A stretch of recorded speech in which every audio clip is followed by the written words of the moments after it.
Santé Magafrique. Des mots sur les mots et des diagnostics. La santé au Sahel et en Afrique. Maladies, Traitements, soins, protocoles, prévention. Un check-up hebdomadaire de l'actualité médicale en Afrique. Ifriqiya FM, Votre bien-être santé. Santé Magafrique.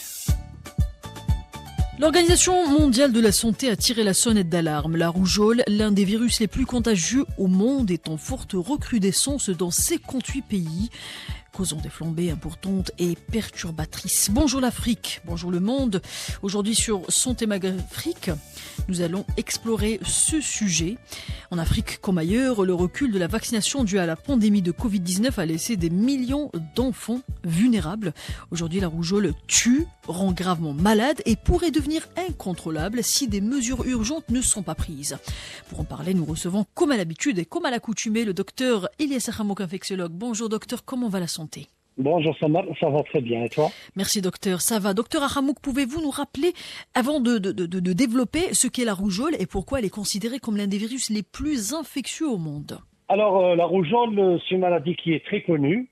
C'est l'une des premières maladies qui a touché l'être humain.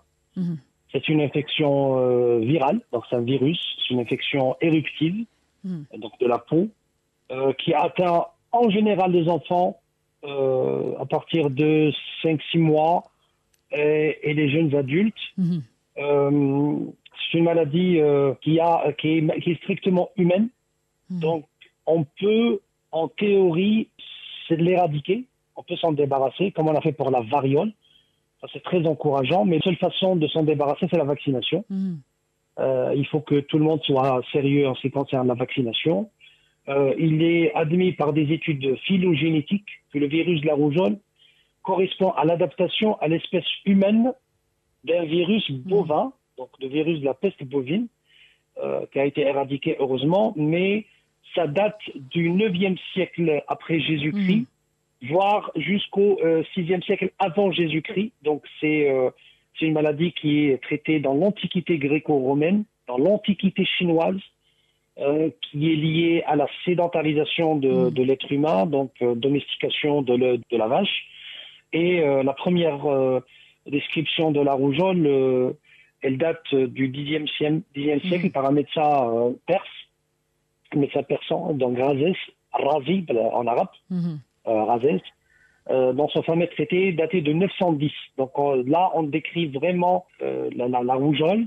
Et puis, Avicenne, ou Ibn Sina en arabe, décrit la différence en l'an 1000, donc il y a déjà 14 siècles, différenciant la rougeole de la rubéole, donc avec qui on la confond souvent, mais c'est une maladie très très ancienne et très connue et qui est toujours d'actualité, comme tu l'as dit, parce que depuis la fin de l'année dernière, on voit une recrudescence mondiale de la rougeole due à un relâchement important en ce qui concerne la vaccination. D'accord. Donc, maintenant, si on parle, docteur, des symptômes, on en parle trop souvent, beaucoup croient connaître bien la rougeole, mais sinon, quels sont les principaux symptômes et quelles complications peut-elle entraîner, notamment chez les enfants ou les personnes immunodéprimées ? Alors, la rougeole, elle est hautement contagieuse. On dit même que c'est le virus le plus contagieux de l'histoire de l'humanité. De l'histoire de l'humanité, oui. En deuxième, il y a le Covid-19 avec le variant Omicron. Le taux de reproduction, c'est-à-dire le nombre moyen qu'une personne peut infecter, il est de 12 à 18. Est-ce que vous imaginez qu'une seule personne peut contaminer 18 personnes ? C'est l'une des maladies les plus contagieuses. Elle transmet par voie aérienne. Donc, c'est les aérosols, c'est les gouttelettes de salive. Quand on parle, quand on éternue, quand on tousse, donc on va contaminer les autres, soit directement, soit par les objets. Donc c'est très facile à contaminer. Ah oui, c'est très facile. C'est pour ça qu'on a des épidémies explosives de la rougeole. Pour les symptômes, pour les formes habituelles, ce sont des formes de l'enfant, 5 ans, 6 ans à peu près. Donc après une période d'incubation de quelques jours, là, l'enfant fait rapidement une fièvre très élevée, donc 39,5, 40 degrés, avec une fatigue, avec des maux de tête. Et puis il y a le syndrome cataral. Donc, il y a les écoulements, inflammation avec écoulement.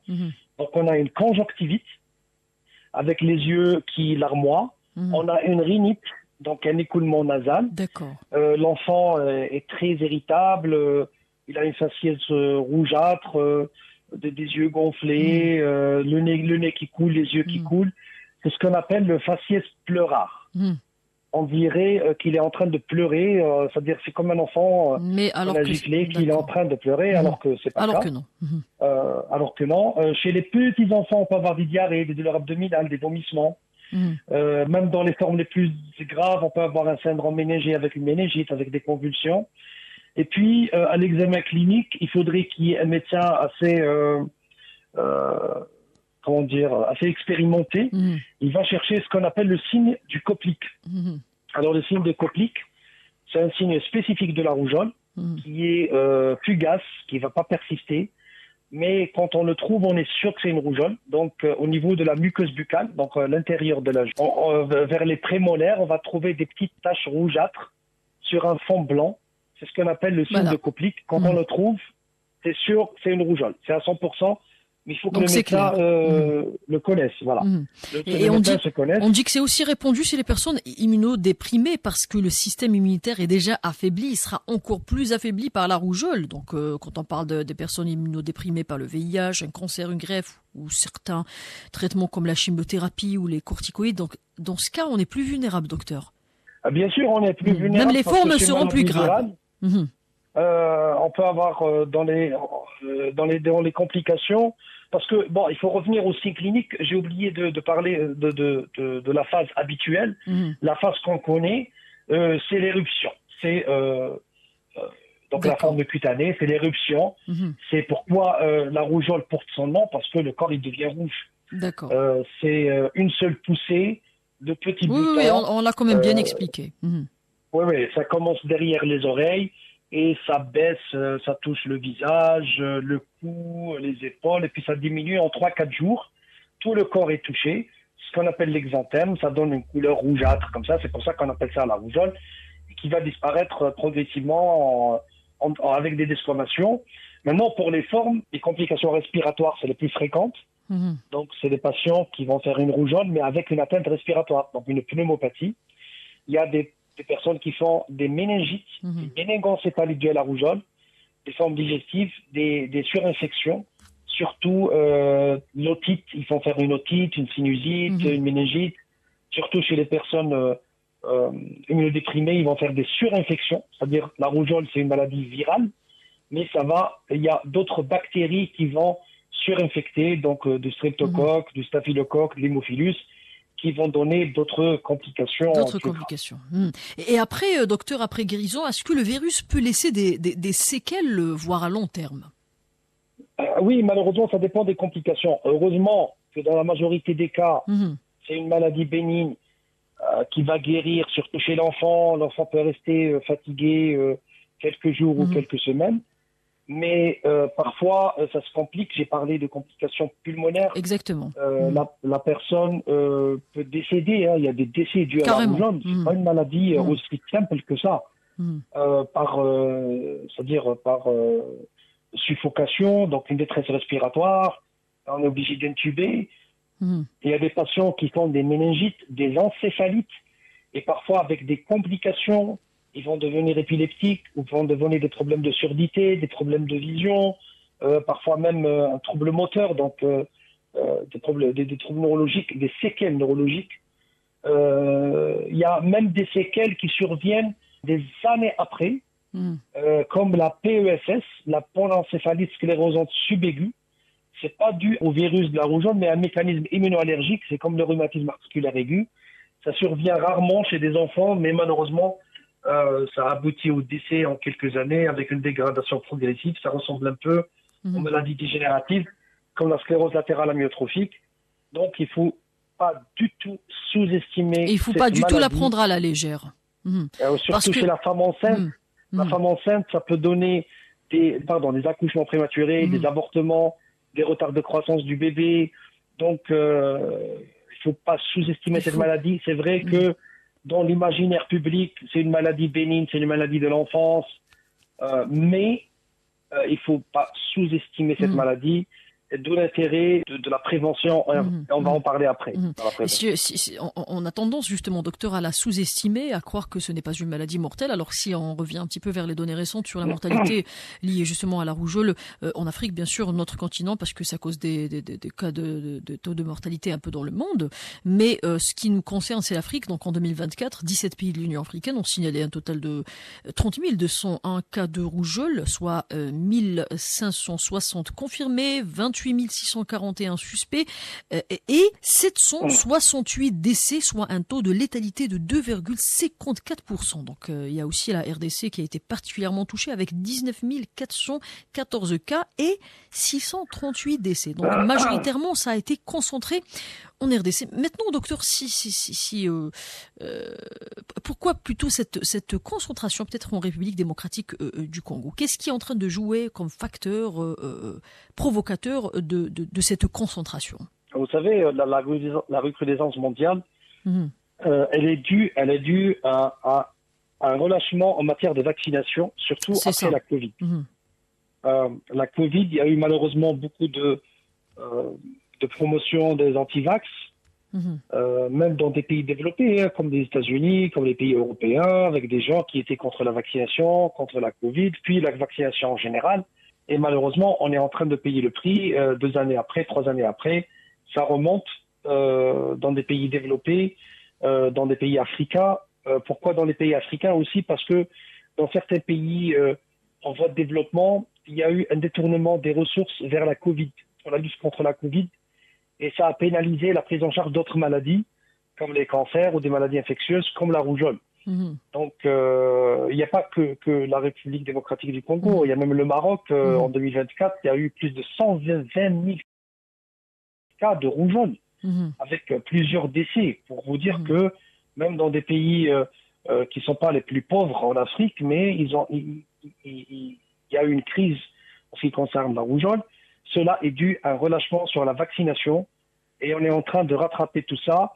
Mais bien sûr, à chaque épidémie, c'est toujours l'Afrique qui paye le prix un peu plus que les autres continents parce que ça mobilise beaucoup de ressources. Il y a des pays qui n'arrivent pas à assurer ça. Il y a quand même quelques pays où c'est plus concentré que d'autres, par exemple, comme je viens de le citer, la République démocratique du Congo, parce qu'on a de taux de mortalité de 768 décès et on a dit que 638 sont concentrés en RDC. Mais sinon, comment donc, docteur, le diagnostic de la rougeole est-il posé? Est-il facile à différencier d'autres maladies éruptives? C'est pas aussi facile. Pas aussi facile. Alors, c'est vrai qu'il y a toujours le côté épidémiologique qui aide. Quand, par exemple, tu as cité la RDC, si moi, en Algérie, je reçois des patients qui viennent de la RDC, je sais qu'en RDC, il y a une épidémie de rougeole et qui présente une éruption, je vais penser directement à la rougeole, parce que c'est le côté épidémiologique. Si je sais qu'il y a une épidémie dans une wilaya, par exemple, ou dans un pays, c'est plus facile de penser à la rougeole. Par contre, les premiers cas, c'est pas facile. Les premiers cas, c'est pas facile. Quand il y a un médecin expérimenté, il va faire facilement le diagnostic, mais sinon, parfois, on a besoin de faire des examens de laboratoire. Alors, l'examen le plus efficace, le plus récent, c'est la PCR, qui va soit au niveau du sang, soit au niveau de la salive, soit au niveau des sécrétions oculo-respiratoires. À partir du 5e jour de l'éruption, la PCR, en quelques heures, on a le résultat positif. Mais on peut demander ce qu'on appelle la sérologie. Donc, on va chercher les anticorps, les IgM, les IgG, qui peuvent, au bout de 15 jours, nous donner un diagnostic spécifique. Mais sinon, quand on n'a pas des moyens au laboratoire, il y a beaucoup de maladies qui ressemblent à la rougeole, comme la rubéole, le mégalérythème épidémique, la mononucléose infectieuse, certaines infections entérovirus, adénovirus, la roséole infantile, la scarlatine, la maladie de Kawasaki. Donc, ce sont des maladies qui surviennent beaucoup chez l'enfant avec une éruption généralisée, une fatigue. Et là, c'est pas vraiment évident de faire le diagnostic, mais la conduite à tenir, principalement, c'est la même chose. Donc, c'est surtout isoler, traiter le patient. Mais faire le diagnostic, parfois, n'est pas du tout évident. D'accord. Sinon... Si on parle aussi du schéma vaccinal, lequel est recommandé aujourd'hui et pourquoi l'administration de 2 doses est-elle cruciale justement pour garantir une protection optimale? Alors, l'histoire parle tellement la vaccination, elle a induit une révolution dans l'histoire de la rougeole, qu'on parle de période pré-vaccinale et période post-vaccinale. Avant la vaccination, on avait des épidémies meurtrières partout en Europe, partout dans le monde. Et grâce à la vaccination, il y a eu une transformation complète de l'épidémiologie de la rougeole. En ce qui concerne le vaccin, alors le schéma vaccinal, il varie d'un pays à un autre. Donc, on ne peut pas donner tous les schémas vaccinaux parce que c'est selon des études épidémiologiques. Il y en a qui commencent très tôt dans la vie, il y en a qui commencent un peu plus tard. En Algérie, par exemple, on fait au 9e mois de vie. Puis, pourquoi au 9e mois? Parce que les mamans qui ont fait une rougeole ou qui sont vaccinées protègent leur enfant jusqu'au 9e mois. Donc, il a des anticorps maternels qui le protègent. À partir du 9e mois, il faut le vacciner. Et puis, on vaccine à 18 mois, un rappel, et puis à 6 ans, à l'entrée de l'école.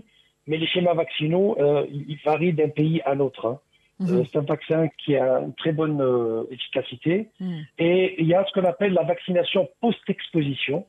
C'est quand je ne suis pas vacciné, je ne suis pas immunisé, j'ai un parent qui fait la rougeole, je suis en contact avec lui, je dois faire une vaccination dans les 72 heures qui suivent le contact, ce qu'on appelle une prévention post-exposition. Comme ça pour limiter la maladie. La maladie. Vous avez aussi cité, docteur, vous avez aussi parlé de l'importance de la vaccination par rapport à la rougeole. Donc l'actualité aussi souligne que l'interruption des campagnes de vaccination durant la pandémie de Covid-19 a eu un impact majeur. Constatez-vous ce phénomène en Afrique, docteur? Oui, malheureusement, la Covid-19 a eu un retentissement terrible sur plusieurs maladies, parce qu'on s'est focalisé sur la Covid-19. On s'était focalisé que sur ça, exactement. Sur la vaccination on a négligé autre chose. De l'argent pour les vaccinations, pour les vaccins, de l'argent pour les masques chirurgicaux, pour les moyens de protection, et on a un peu délaissé certaines maladies, notamment en Afrique, comme les cancers, comme certaines maladies, même par rapport au paludisme. Il y a eu une réascension après une période de diminution du nombre de cas qui s'est étalée sur 10 ans successifs. Après la Covid, il y a eu une réascension parce que on a négligé un peu la prévention contre le paludisme et d'autres maladies. Et comme je t'ai dit, il y a eu des campagnes contre la vaccination, notamment sur les réseaux sociaux. Et malheureusement, ça a impacté la vaccination contre la rougeole, contre la diphtérie, contre le tétanos. Donc c'est pour ça qu'on voit que ces maladies réapparaissent et le nombre de cas réaugmente.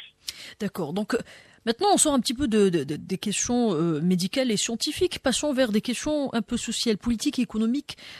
Selon l'OMS, tant qu'une épidémie de rougeole est en cours dans un pays, ce pays n'en fait pas assez. À votre avis, qu'est-ce qui bloque concrètement l'action publique en Afrique? Manque de moyens, de volonté politique ou problème logistique? Alors, manque de moyens politiques, j'y crois pas. J'y crois pas parce que c'est une maladie qui reste dangereuse, qui peut conduire au décès surtout des enfants. C'est plutôt un manque de moyens avec la Covid, on en a parlé assez, mais aussi tout ce qui est conflit armé, conflit géopolitique. On voit que pour les pays du Sahel, depuis 2012, il y a une instabilité politique, une instabilité géopolitique, des conflits armés. Et vous savez très bien que dans ces pays-là, on a tendance à mobiliser de l'argent, de l'éducation, de la santé vers des armes, des moyens de protection, des radars, des avions, etc. Et ça impacte toujours la santé. Il y a aussi les migrants, tout ce qui est mobilisation de population qui fuient soit la guerre ou les conflits militaires, ou bien ils fuient les changements climatiques, la pauvreté, la sécheresse, etc. Donc ils vont migrer et franchement leur préoccupation, c'est comment arriver à bon port. C'est pas leur santé, c'est pas la vaccination des enfants. Par exemple, dans le sud algérien, on a reçu des migrants chez des enfants qui n'ont jamais été vaccinés que ce soit la rougeole, la diphtérie, le tétanos ou la coqueluche. Donc, elles sont plus vulnérables pour toucher ce genre de maladie. Donc, ça, c'est un gros problème en ce qui concerne les mouvements de population. C'est pas un problème de politique dans le sens volonté politique, mais plus un problème de moyens et de priorité. Voilà. D'accord. Si on parle aussi des coûts économiques d'une flambée de rougeole pour un pays africain et les conséquences pour les systèmes de santé déjà fragiles, docteur. Ah, ça a un impact énorme. En Afrique, la mortalité reste élevée. Donc, c'est un décès sur 10 cas en zone rurale. Parfois, elle est due à des complications comme la malnutrition. Il y a des infirmités nombreuses, des cécités, des encéphalopathies, etc., et qui nécessitent beaucoup de moyens, qui concernent la rééducation, faire des scanners, rééduquer l'enfant, un suivi particulier à l'école. Alors, les politiques de vaccination systématique de masse ont pu être améliorées. Donc, en Afrique, grâce à la mise en place de systèmes de stockage réfrigérés pour les vaccins et la création d'un maillage de dispensaires. Mais les moyens restent insuffisants parce que c'est une maladie qui peut mettre à mal l'économie à cause de tout ce qui est vaccins, traitements, scanners, médecins, paramédicaux. Même malheureusement, le contrôle de la rougeole s'est dégradé ces dernières années pour des raisons budgétaires, pour une opposition à la vaccination, j'ai dit, et on a une augmentation des cas confirmés puisque c'est une maladie épidémique. Donc, ça explose. C'est pas des petites épidémies comme on en a parlé pour la gale, c'est des collectivités. Là, c'est des milliers et des milliers de cas. J'ai cité le Maroc parce que le Maroc, quand même, c'est pas un pays pauvre. Là, c'est mortel même. Mais il a été mis en difficulté parce qu'il y a eu plus de 120 000 cas. Donc, vous voyez, quand on dit 120 000 cas, donc vous imaginez le traitement, les analyses biologiques, les complications, etc. Et ce n'est pas que l'Afrique, parce qu'on a tendance à stigmatiser notre continent, mais il y a aux États-Unis, par exemple, il y a la rougeole a décimé des populations, particulièrement les communautés religieuses non vaccinées, comme les Amish dans l'Ohio. Il y a eu quand même un carnage. Pourquoi ? Parce que c'est des collectivités, c'est des communautés qui ne croient pas au vaccin et qui ont été touchées. Et c'est une population vierge par rapport à la rougeole. Donc vous voyez, ça touche même des pays développés. Et après, en 2018, il y a eu une épidémie en Europe. Pourquoi ? Parce qu'il y a eu un boycott des vaccins, parce qu'on a incriminer le vaccin en ce qui concerne l'autisme, pas que le vaccin contre la rougeole, tous les vaccins de l'enfance. Et malheureusement, 2 années après, il y a eu des milliers et des milliers de cas, même dans des pays très développés. Alors, de 2006 à 2009, la Suisse, qui est un pays, l'un des pays les plus développés dans